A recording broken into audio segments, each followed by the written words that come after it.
Hello, everyone, and welcome to our reading and analysis of William Shakespeare's A Midsummer Night's Dream, Act 4, Scene 1. As always, I will be going through the Folger edition, which there's a link in the description where you can pull up the digital copy of this for free and follow along, but any copy of the play will do. So we are starting with Act 4 today. We finished up that gargantuan 3-2 scene where all this stuff was happening, and that's about the easiest way to describe it. All the stuff that was happening, where we have the mistaken love juice being poured in Lysander's eyes and then Demetrius's eyes, and how they both fall in love with Helena, and it leads to multiple fights and characters going in separate directions. And Puck swoops in to make everyone run together, but not running into each other until they are so exhausted that they fall asleep. And that kind of ends kind of the first half of the play in many ways. We're past the halfway point, but a lot of shows take the intermission after Act 3. So here we are, Act 4, picking back up, seeing what happens. So we return to Titania, Queen of the Fairies, who is in love with, you'll probably remember, Bottom, who has a giant donkey head going on right now. But because of the flower, she is uncontrollably in love with him. And she says to him in 4-1, "Come, sit thee down upon this flowery bed, while I thy amiable cheeks do coy, and stick musk roses in thy sleek smooth head, and kiss thy fair large ears, my gentle joy." So she is doting upon him, right? And scratching his ears and playing with his cheeks and all sorts of stuff. It's very, very funny because he's a giant donkey man. Bottom then says, "Where's Peas Blossom? Ready, scratch my head, Peas Blossom. Where's Monsignor Cobweb? Ready, Monsignor Cobweb. Good Monsignor. Get you your weapons in your hand and kill me a red-hipped humblebee on the top of a thistle. And, good Monsieur, bring me the honey bag. Do not fret yourself too much in the action, Monsieur. And, good Monsieur, have a care that the honey bag break not. I would be loath to have you overflown with honey bags, Signor." Cobweb exits. "Where's Monsignor Mustard Seed? Ready. Give me your neef," which means fist. Monsignor Mustard Seed, pray you, leave your courtesy, good Monsieur. What's your will?" "Nothing, good Monsieur, but to help Cavalier Cobweb to scratch. I must to the barber's, Monsieur, for methinks I am marvelous hairy about the face, and I am such a tender ass, if my hair do but tickle me, I must scratch." So we get a lot of comedy going on here. There's the idea of Bottom sort of becoming the king of these fairies, or the ruler of these fairies, and Titania is so in love with him, she just allows it to happen, that he is now commanding Peas Blossom and Cobweb to go scratch his ears. We get that very funny line to Cobweb, where Cobweb is sent on an errand to fetch honey, and every time Cobweb is about to leave to do it, Bottom tacks on more and more instructions, so it just like exaggerates the exit to make it funny. And then we get a little bit of a confusing thing, because Bottom says he wants Mustard Seed to help Cavalier Cobweb to scratch, but Cobweb has been sent away. Peas Blossom is scratching. So either Bottom is confused, which is quite possible, or Shakespeare just has a continuity error, which happens from time to time in his plays. Well, in any work, really, but especially back then when they were handwritten and didn't go through the editing process with like publication that we have nowadays. More of that stuff would slip through. And then, of course, we get the funny pun about him being a tender ass and how he feels marvelous hairy about the face. Bottom, it does not seem, knows that he has a giant donkey head. He thinks he's just like got a beard, and he's like, why am I so scratchy and hairy all of a sudden? Okay, Titania then says, "What wilt thou hear some music, my sweet love?" "I have a reasonable good ear in music. Let's have the tong and the bones." So the tong and the bones were... Tongs were played by hitting pieces of metal like a modern triangle, and bones were pieces of bone clicked together. Okay, thank you, Folger edition. Some fun instruments. So we get Bottom bragging. Of course, he has a good ear in music. Or say, sweet love, what thou desirest to eat. Truly a peck of provender. I could munch your good dry oats. Methinks I have a great desire to a bottle of hay. Good hay, sweet hay, hath no fellow.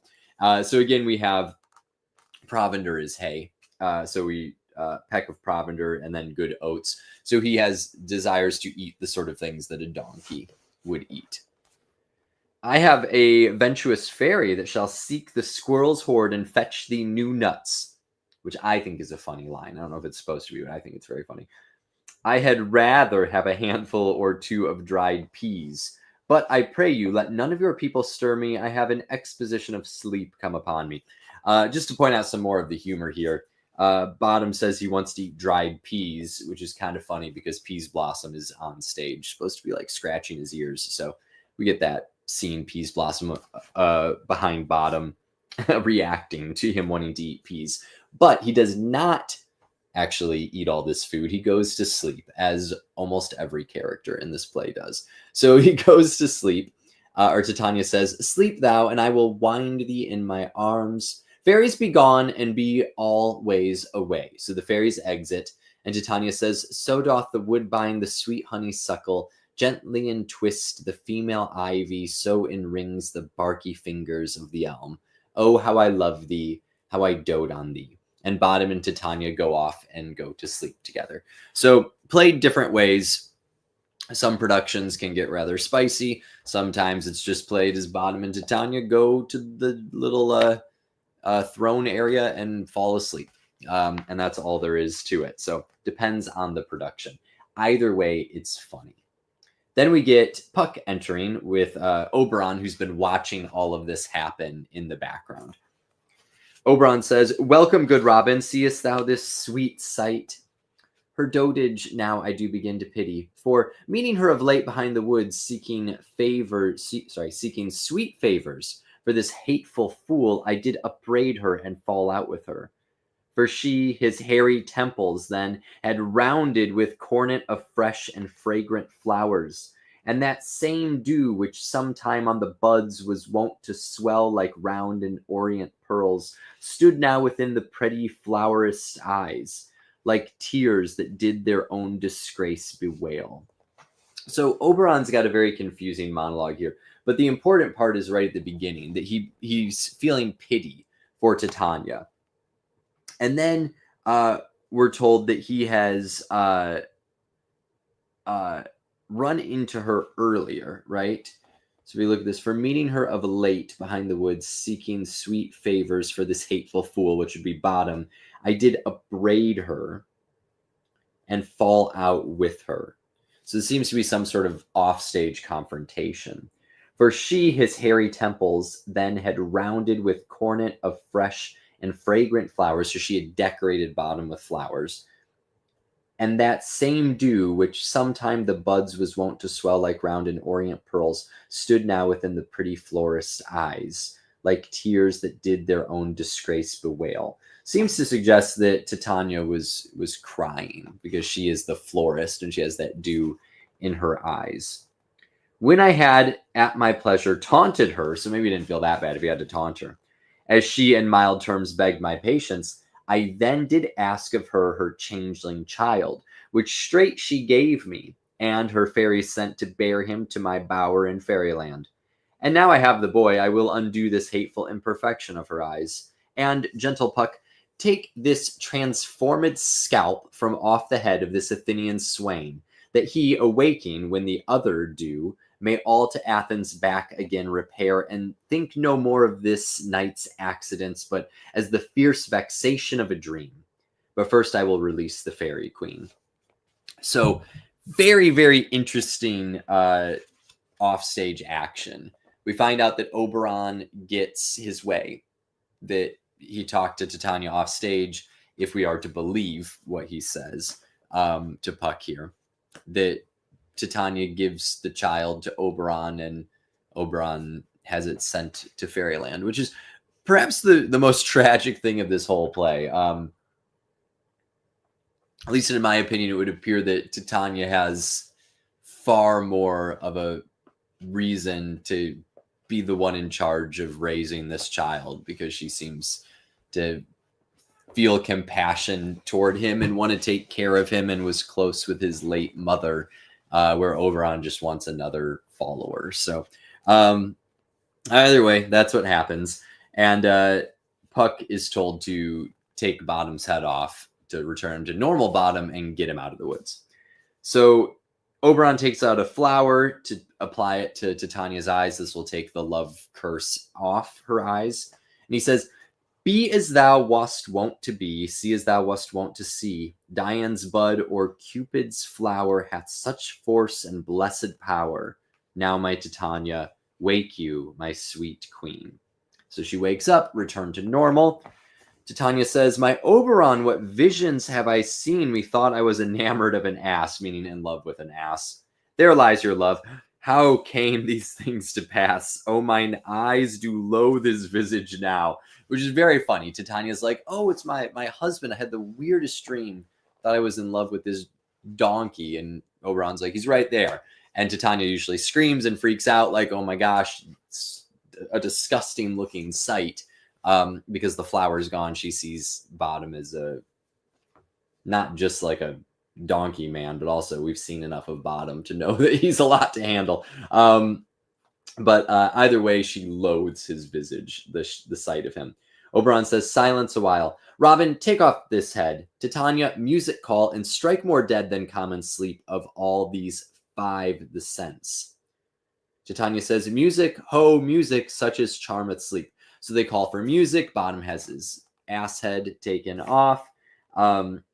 As Puck says, "Now when thou wakest, with thine own fool's eyes peep." And we're told that Bottom will think everything is just a dream, which is, of course, interesting with the title of the play. Oberon says, "Sound music." More music plays. He says, "Come, my queen, take hands with me and rock the ground whereon these sleepers be." And those sleepers are, of course, Hermia, Lysander, Demetrius, and Helena. "Now thou and I are new in enmity, and will tomorrow midnight solemnly dance in Duke Theseus's house triumphantly, and bless it to all fair posterity." Well, that's 4 rhymes in a row. Crazy. "There shall the pairs of faithful lovers be, wedded with Theseus all in jollity." So the plan is to go bless the wedding, and not just Theseus's wedding, but Oberon foresees more weddings happening as well. Puck says, "Fairy King, attend and mark, I do hear the morning lark." So about to be dawn. "Then, my queen, in silence sad, trip we after night's shade. We the globe can compass soon, swifter than the wandering moon." So they're going to go to the other side of the world to stay where it's nighttime and continue to party. "Come, my lord, and in our flight, tell me how it came this night that I, sleeping here, was found with these mortals on the ground." So Titania's got a lot of questions, understandably. And they all exit right as Theseus and Hippolyta and Aegeus and others, like servants and foresters, enter. So we haven't seen Theseus and Hippolyta and Aegeus since the very beginning of the play. Aegeus is Hermia's father, who, of course, does not want her to marry Lysander, wants her to marry instead Demetrius. And Theseus and Hippolyta are about to get married. And of course, Hermia is under the command that if she doesn't marry Demetrius, she's either going to have to become a nun or die. So the danger of the city and the court has now entered the forest. And Hermia has no idea they're there because she is sound asleep. So Theseus enters and says, "Go, one of you, find out the forester. For now our observation is performed, and since we have the vanguard of the day," what the heck? Vanguard of the day. "And since we have the vanguard of the day, my love shall hear the music of my hounds. Uncouple in the western valley. Let them go. Dispatch, I say, and find the forester." So Theseus wants his fiancée to get impressed by his dogs, his hunting dogs, right? Servant exits. He says, "We will, fair queen, up to the mountain's top and mark the musical confusion of hounds and echo in conjunction." So still going on about those dogs. Hippolyta says, "I was with Hercules and Cadmus once, when in a wood of Crete they bayed the bear with hounds of Sparta. Never did I hear such gallant chiding, for besides the groves, the skies, the fountains, every region near seemed all one mutual cry. I never heard so musical a discord, such sweet thunder. So this is kind of interesting, right?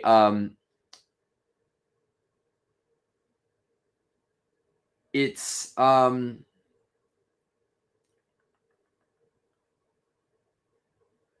just double checking. I understand everything here.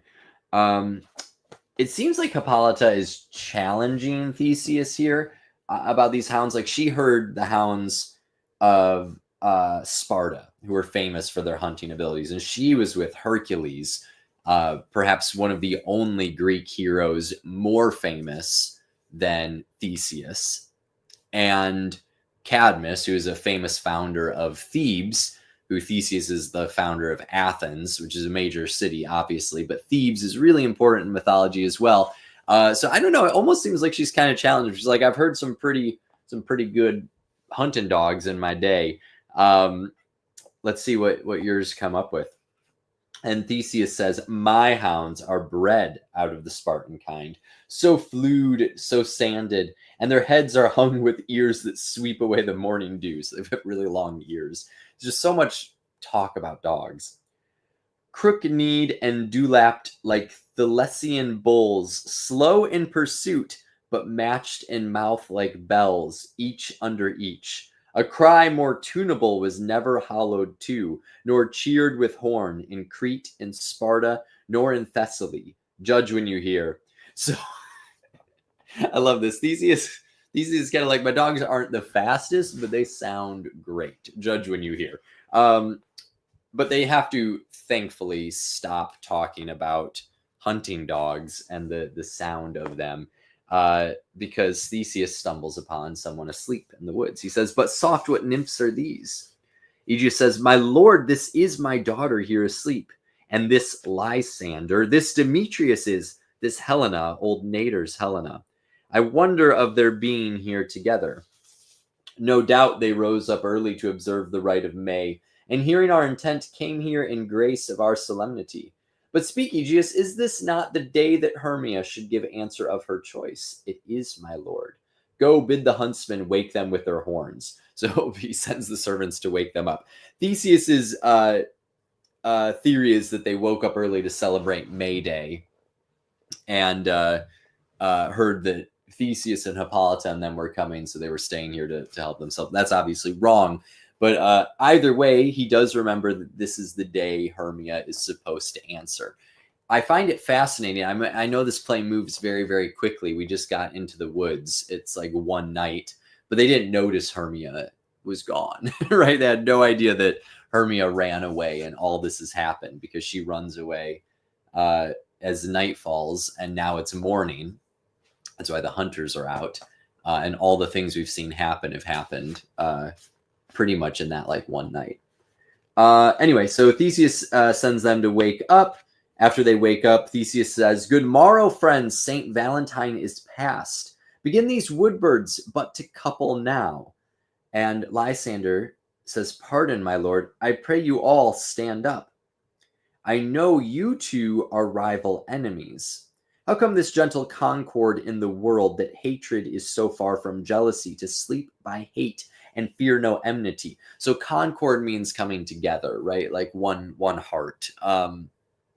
So he's talking about Lysander and Demetrius, who were asleep almost next to each other. And he's like, aren't you enemies? What is going on that you wouldn't fall asleep next to your enemy, right? That's a good way to have something, bad happen to you. Your guard's totally down when you're sleeping.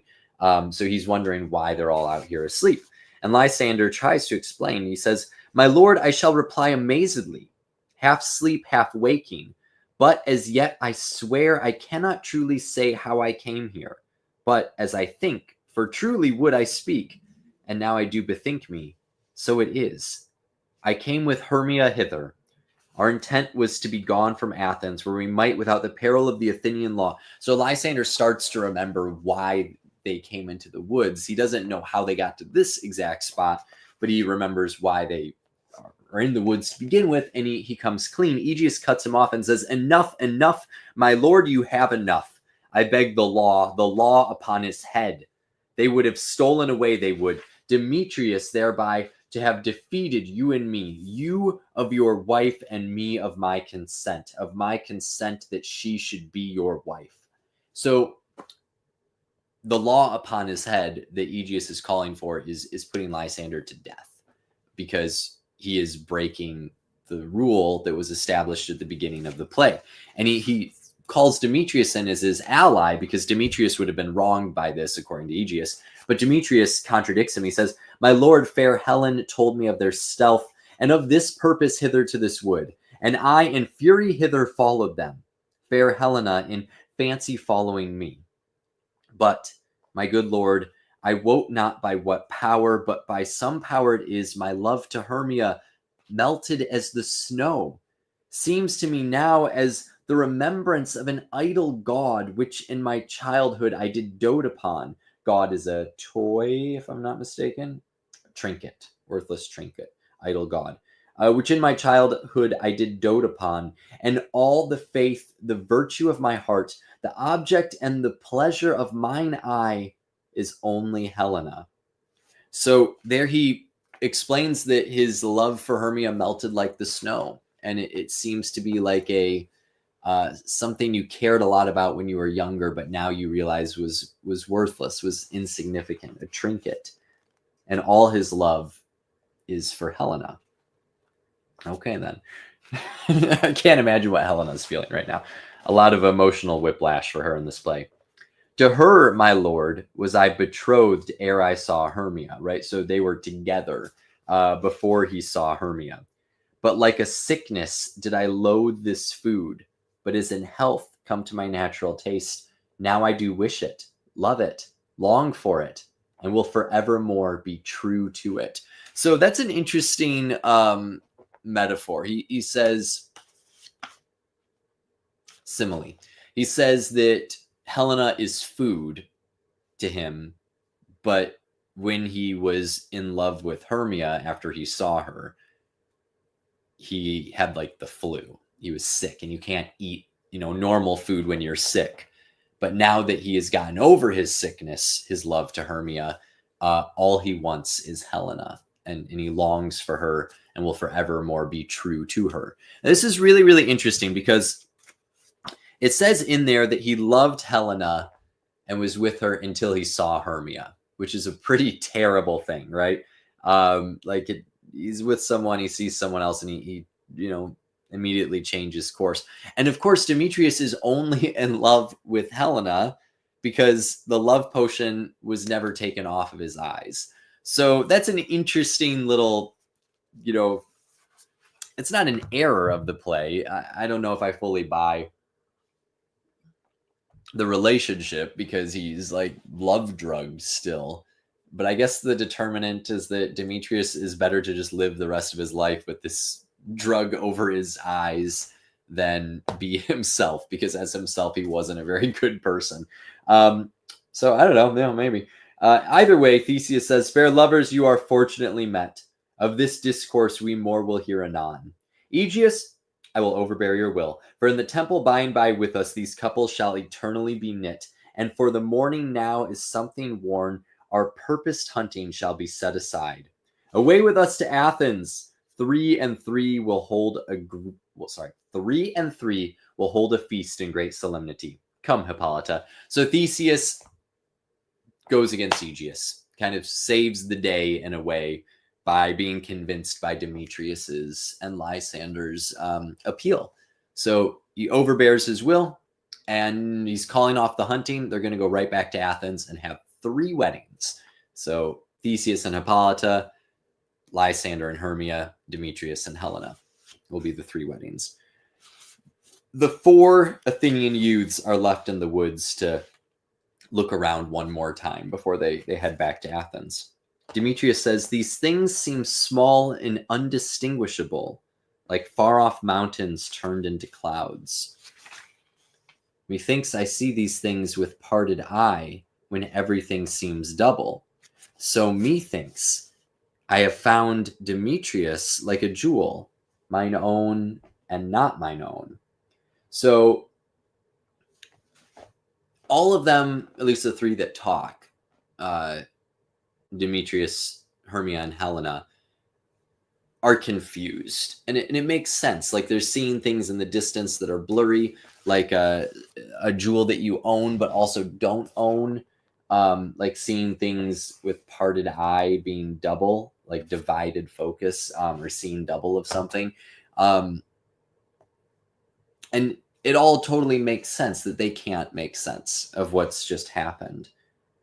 They question their reality even more as the scene continues. Are you sure that we are awake? It seems to me that yet we sleep, we dream. Do not you think the Duke was here and bid us follow him? Yea, and my father, and Hippolyta. And he did bid us follow to the temple. Why then we are awake. Let's follow him. And by the way, let us recount our dreams. So you get lots of references to dreams and sleep there. And this will become more of a talking point when we talk about how the play ends in a couple of scenes. I find it fascinating that Demetrius isn't sure if he's awake. By the end, he says we must be awake. But like when you have a dream and you're trying to piece it together and you remember some things vividly, but other things you can't quite grasp, you can't quite re-envision. That's what's going on with the characters. So we still see that title, The Dream, which is what this play is often referred to, especially in England. They call it The Dream, not Midsummer's, just The Dream. And I think it makes a lot of sense because dream is more important than the midsummer part of it, for sure. That could be the end of the scene, but there's one character on stage still, and it's very funny when he wakes up because you've probably forgotten about him if you're watching the play, and that is Bottom, who wakes up returned to normal. And he says, when my cue comes, call me and I will answer, which is a famous dream for actors to have, that they're on stage and they they think they're in a play still, probably not remembering their lines. My next is most fair Pyramus. Hey ho, Peter Quince, flute the bellows mender, snout the tinker, starveling. So he's calling for the other mechanicals. God's my life, stolen hence and left me asleep. I have had a most rare vision. I've had a dream past the wit of man to say what dream it was. Like no one, the wit of man, the intellect or imagination even of man can't explain what the dream was. Man is but an ass if he go about to expound this dream. So it's funny, of course, because he was a donkey. His name's Bottom. And he's saying that no one could expound, no one could explain this dream. Methought I was, there's no man can tell what. Methought I was and methought I had, but man is but a patched fool if he will offer to say what methought I had. So there he's like, I thought I, had ears or a tail, or I thought I was, nah, that's ridiculous, right? He's trying to rationalize this irrational thing that's happened and says, trying to make sense of this makes you a fool. So anyone in the audience who's like, this is ridiculous and doesn't make any sense, Bottom says, you are a fool. It's not supposed to make sense. Now he's going to riff on a Bible verse, famous Bible passage in 1 Corinthians, where he says,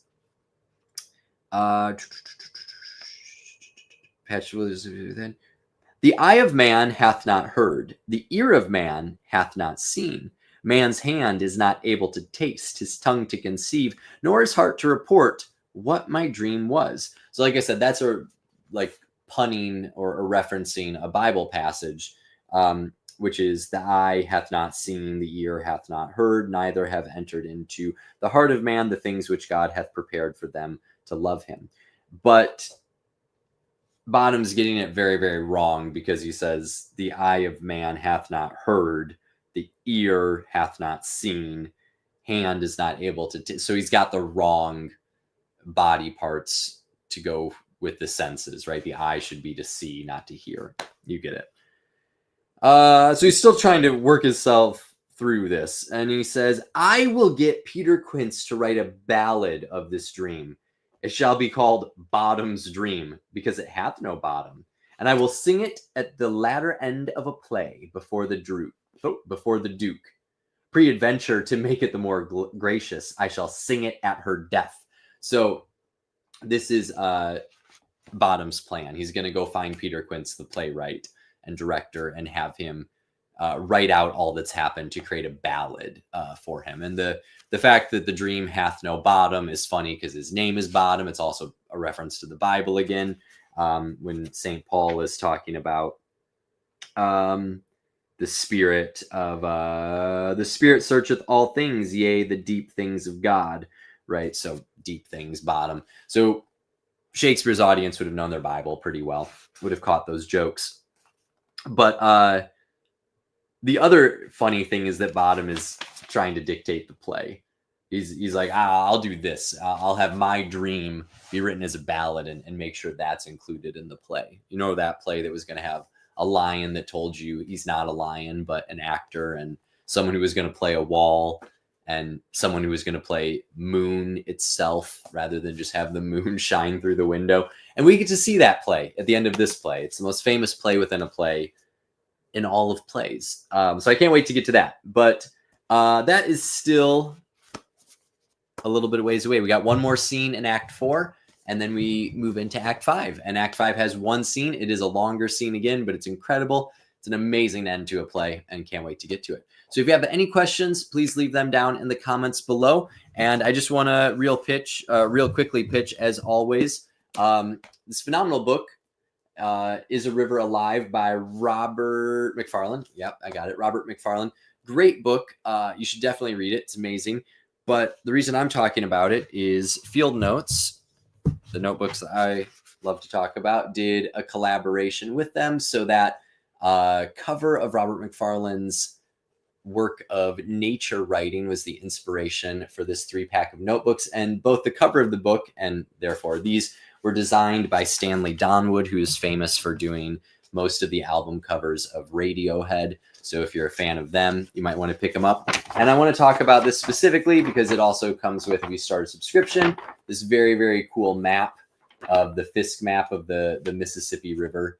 And I think there's a wallpaper you can download as well for your phone if you're in need of one of those. So there's all sorts of fun perks, and those are about to expire because it's a quarterly release, which means Field Note prints a certain number, and when they're gone, become a collector's item and circle around eBay for a while. But to get them at the best price, you have to get them pretty soon here. So if you're interested in them or any other notebooks or writing things from Field Notes, there is a link in the description and a code to get 10% off your first order. Helps out the channel. Really appreciate it. Thank you so much for watching. Again, any questions, leave them in the comments, and I'll see you for 4-2 real shortly here. Happy reading.